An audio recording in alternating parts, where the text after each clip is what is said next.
Hola, hoy vamos a ver cómo fácilmente ajustar el tamaño de letra y de pantalla en Oppo A78.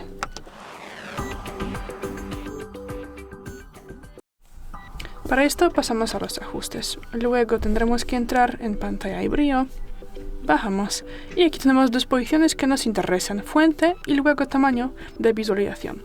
Podemos empezar aquí y podemos, por ejemplo, aumentarlo. Luego aquí podremos cambiar el tipo de letra y confirmamos con aplicar.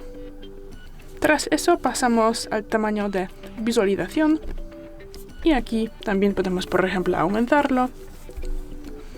Aquí no tenemos que pulsar nada para confirmar, solamente salimos y ya.